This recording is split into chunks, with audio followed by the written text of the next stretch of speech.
Between Utopia and Dystopia, Rachmaninoff's Changing Worldview, 1913 to 1917. Thank you. Thank you. Really quick before I begin, might I be able to share my audio for just a minute or so at some point during the presentation? Is there a way? I don't see permission to do that, but is there a way I can do that, or should I just run it through my speakers? Yeah, you can. You can when you click share screen, click on the share sound in the lower corner of the. Oh, thank you. I see it now. I wasn't sure if I had permission, but I see that I do now. Thank you for mentioning that. You do. Yeah. Okay, great. Okay. Just want to briefly thank the organizers for keeping the conference alive. It's so nice to be with all of you virtually, not the same as physically, but I just wouldn't be here right now if this option didn't exist. So thank you very much. Deeply grateful. Okay.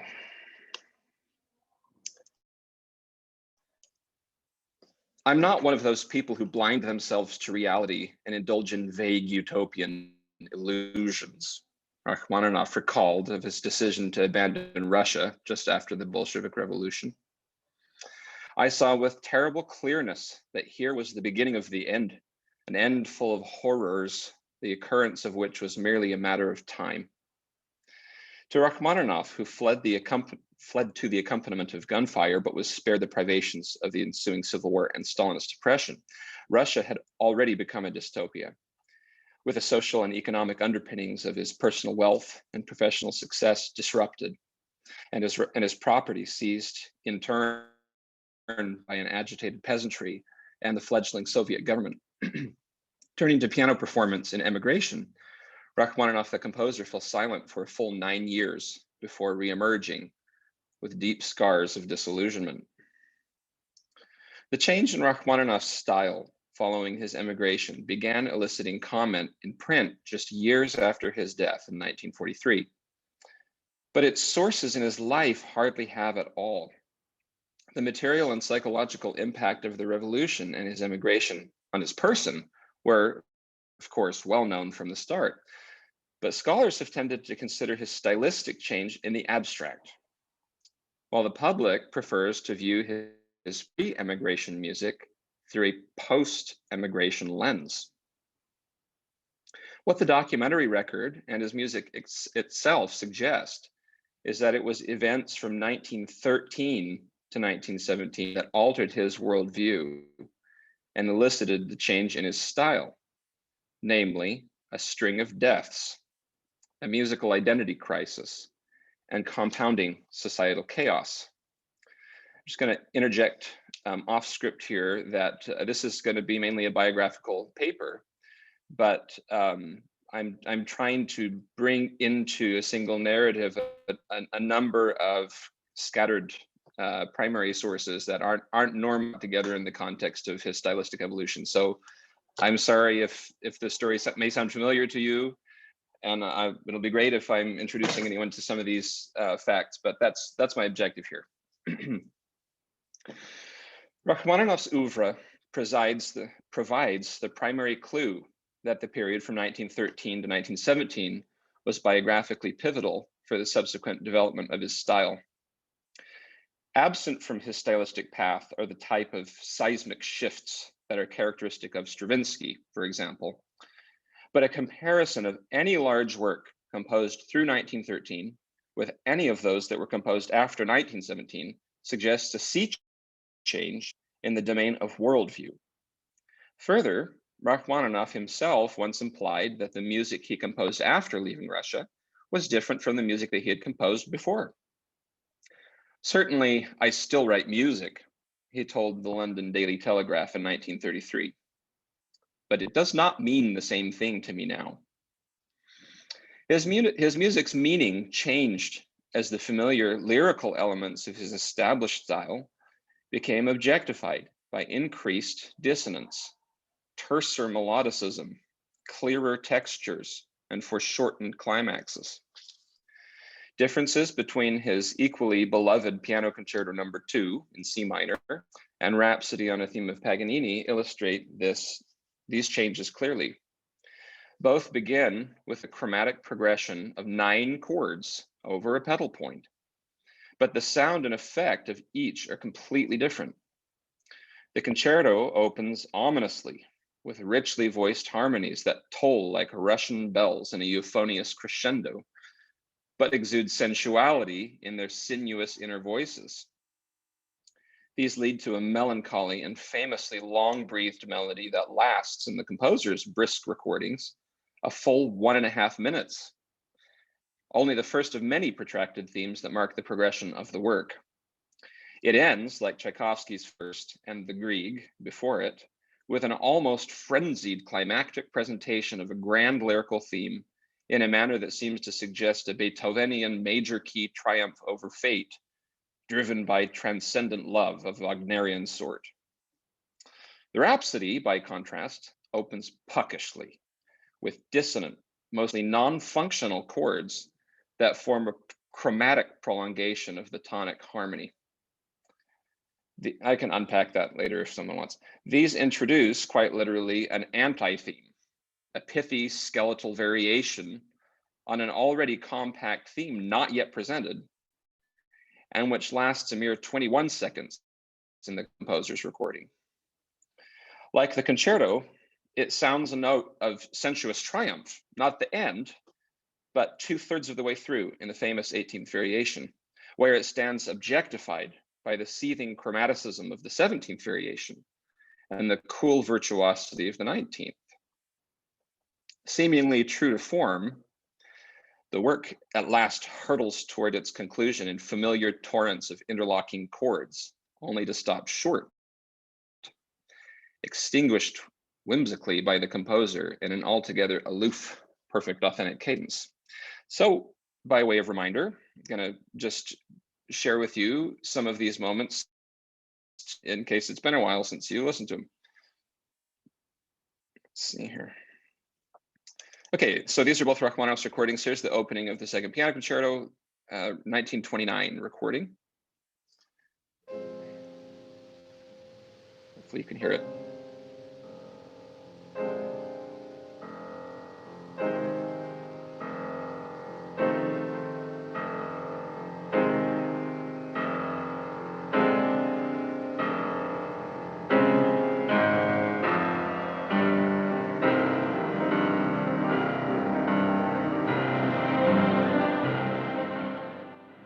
And so forth.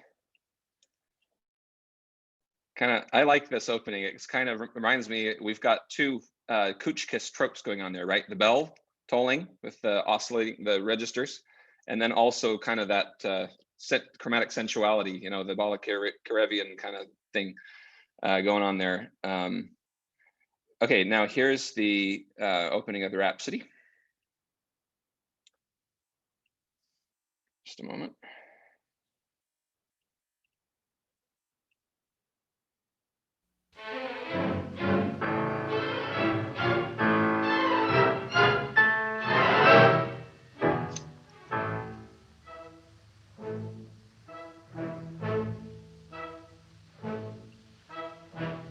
And so on.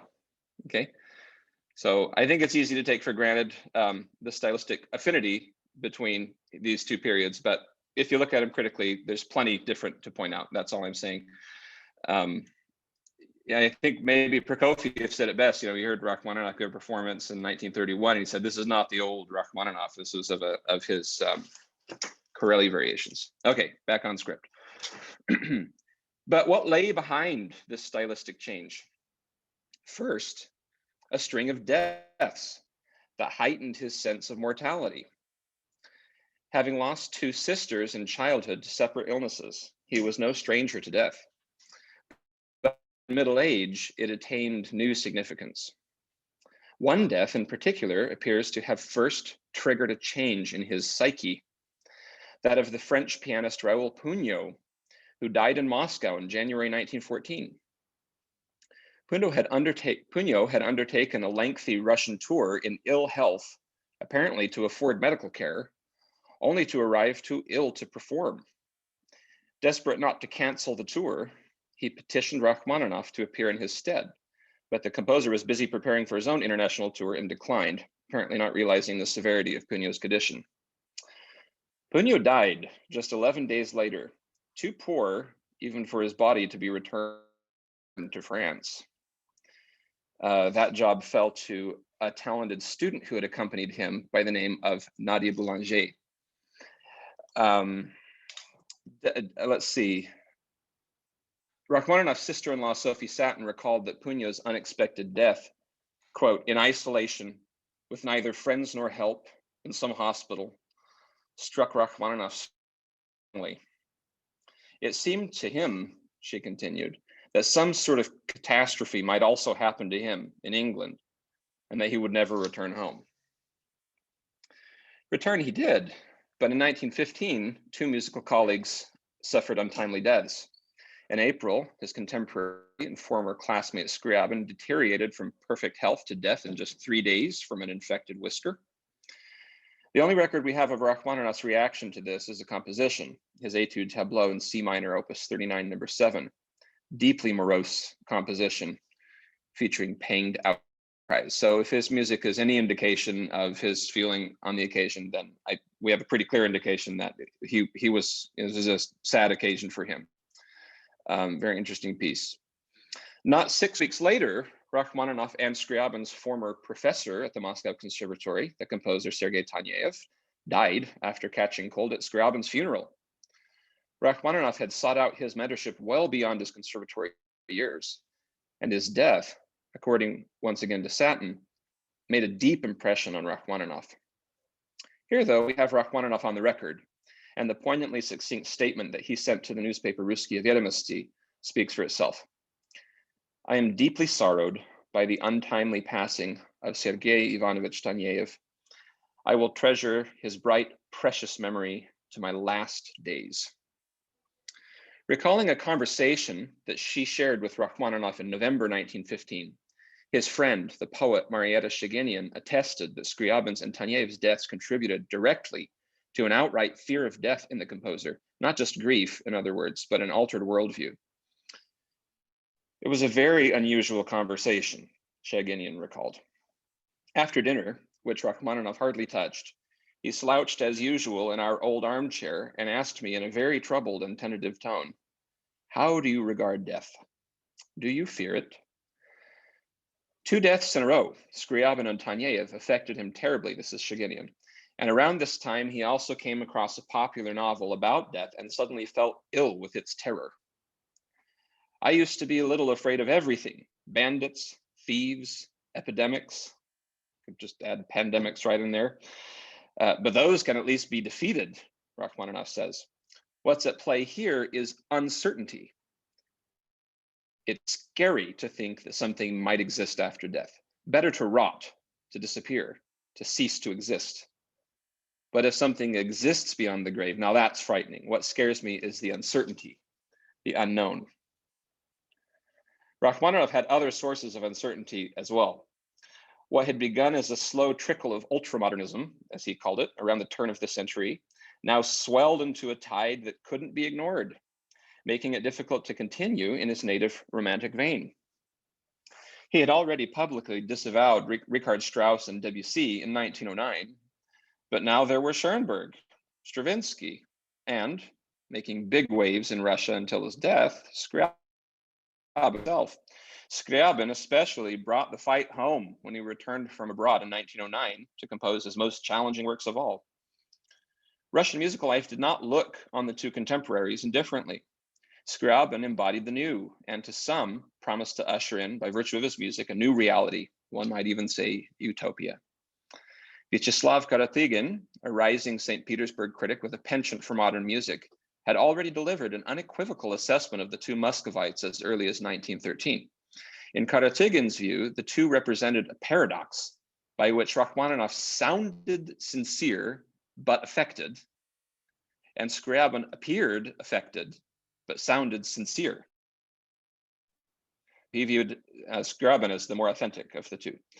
But while Karategin ventured appreciation for Rachmaninoff's skill as a composer, he simply had no taste for the lush harmonies and melodies for which he believed the public valued his music. Here's Karatigin. The public worships Rachmaninoff because he has hit the very center of average Philistine taste. Rachmaninoff's outstanding musical gift always travels a line tangential to art, only brushes its sphere without ever penetrating its surface. Magnificence and elegance of external finish and insignificance of content are the characteristic features of most of Rachmaninoff's piano works. In 1913, amid his busiest concert season to date and fresh off the success of two of his most opulent works, his cantata Kolokala and the Piano Sonata No. 2, Rachmaninoff could cry his way to the bank at such a statement. But in practice, trouble was brewing. The year 1914 witnessed no new compositions at all, a disruption of his usual productivity unseen since after the public failure of his first symphony. Rumored work on a new piano concerto bore no fruit, not, by the way, until 1927. It took him a long time to get around to finishing that. In a burst of creativity, he composed the All-Night Vigil in early 1915, as well as a tonally ambiguous song, which he never published, but nothing else for the rest of the year, or indeed until the late summer of 1916. In other words, in the space of 2.5 years, he published only one new composition. He complained of problems and distractions. His 6-year-old daughter, Irina, contracted scarlet fever in May 1914 and ailed for weeks. A new manager at his estate mismanaged the budget. He waited in vain for a promised ballet commission. Worst of all was the impending crescendo of societal chaos that began with mobilization for World War I and ended with the Bolshevik Revolution. Letters to family and friends attest to his frustration and even pessimism during this period. Recounting these and other woes, including, quote, total failure in musical work, that's July 1914, to his cherished cousin and former piano teacher, Alexander Zlody, he added the news that he had been summoned for examination by the military draft board. To be honest, he said, at first I found this amusing. I'll make a poor soldier. Nevertheless, I got in my car and left to present myself in Tambov. At home, they had almost already struck me from the list of the living and began to mourn. I started to have a risible feeling too, but when I drove to Tambov, and nearly the whole 100 miles had to pass columns of reserve ranks on their way to inspection, dead drunk, with beastly, wild snouts who greeted my passing car with hollering, whistling, hat throwing, shouting for money, and so on. I was seized with horror. And at the same time came the heavy realization that fight whom we will, we won't be the victors. That little tidbit had never been heard. Suddenly barred from performing abroad, Rachmaninoff created performing opportunities in Russia. Most conspicuously, an all-Scriabin recital tour to benefit the late composer's surviving family.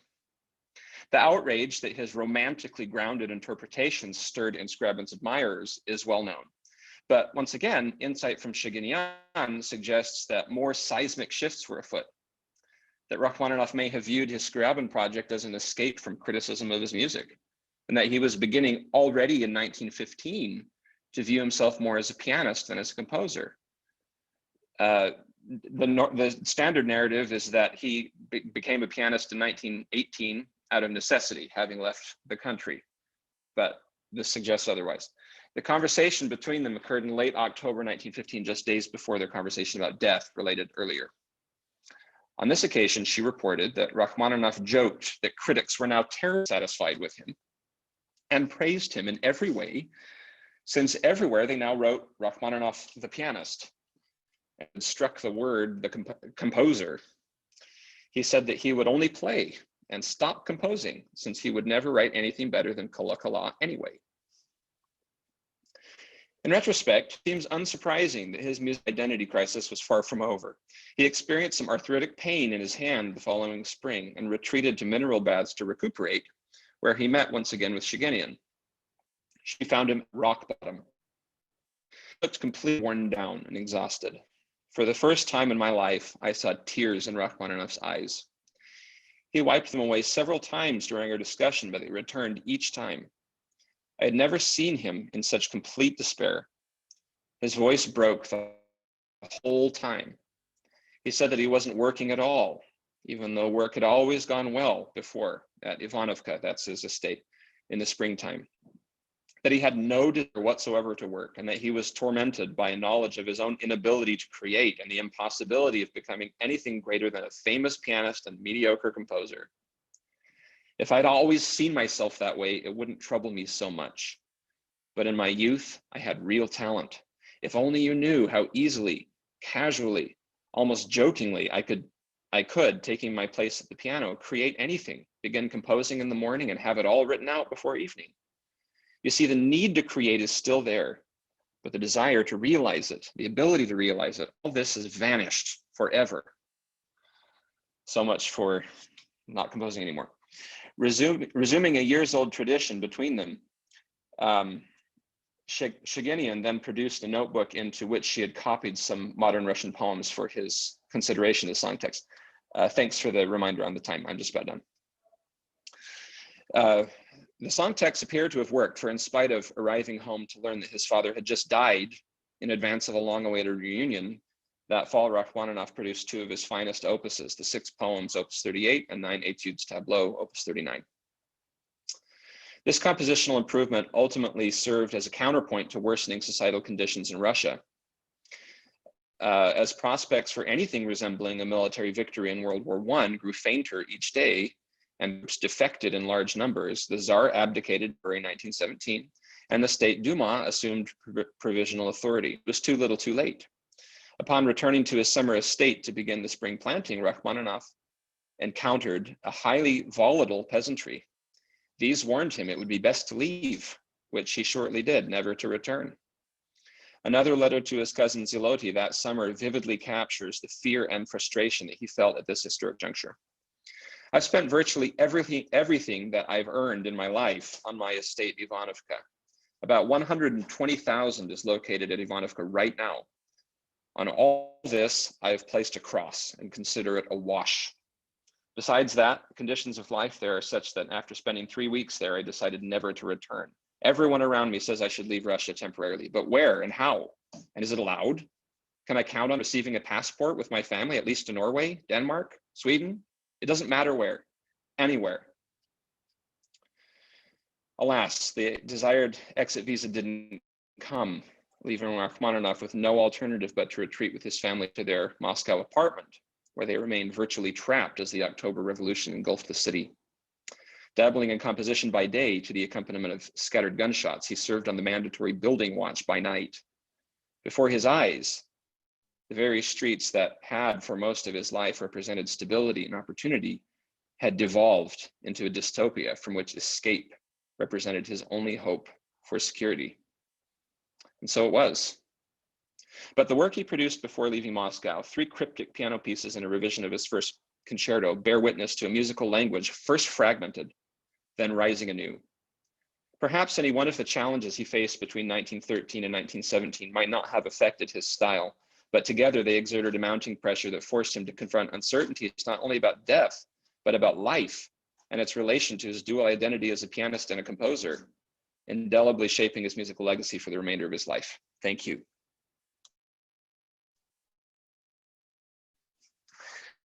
It took me, apologize. All right. Thanks for listening, everyone. Thank you so much, Keenan. We have some time for questions.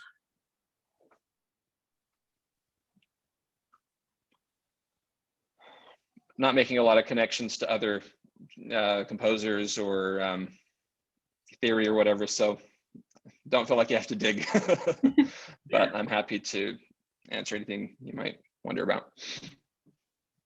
I guess I have one, if I start off, which is that so these kinds of crises, so the simultaneous deaths of people who are important to Rachmaninoff, and this maybe not causing but contributing to a kind of professional crisis, a cessation of work, for example, of writing music. seem to be almost, to speak in terms of the second piano concerto, like a pedal point in Rachmaninoff's career, right? I mean, in 1893, we have Tchaikovsky and Zverev dying, both the kind of crisis in the middle of the 1890s for Rachmaninoff, which does, in my opinion, also result in a massive stylistic change. In 1938, also, obviously, he's not writing quite as much music at that point, but we have the deaths of Stanislavski and Shlyapin, and he speaks quite nostalgically about that representing the end of an era, and that he's kind of living in a different time period now at this point. The past is gone. So I'm wondering if you could kind of talk about the ways in which this crisis, I mean, obviously at this point in time, we have a political crisis and an emigration. But how does Rachmaninoff's response to this crisis, or his stylistic change in this crisis, relate to those other moments in his life when he's faced very similar kinds of things? What a wonderful question. Thank you so much for providing all of that additional information as well. Yeah, I would agree.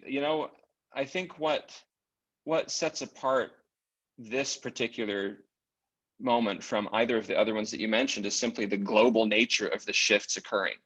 The shift from late Romanticism, classicism, really, which I think is felt in the difference between these two periods. And that would be a simpler way of just stating the difference between the two periods I'm talking about in style.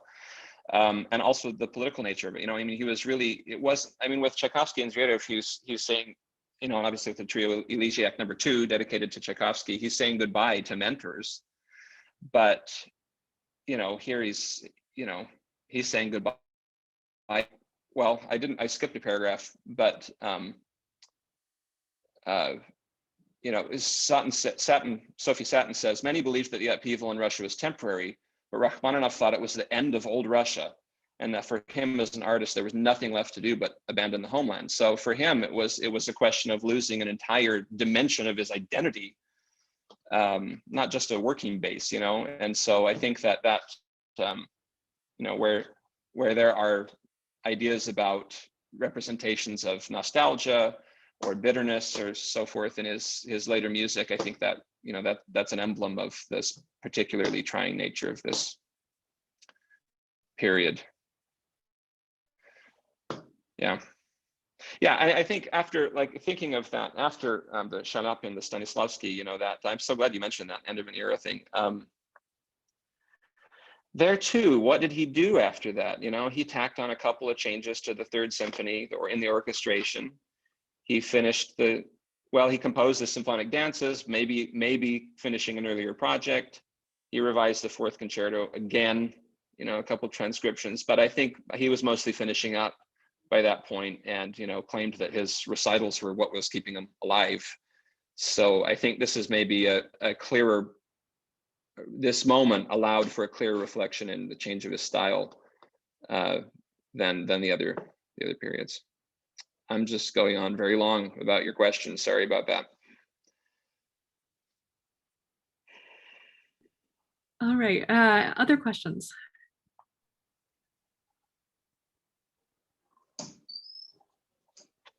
Yes.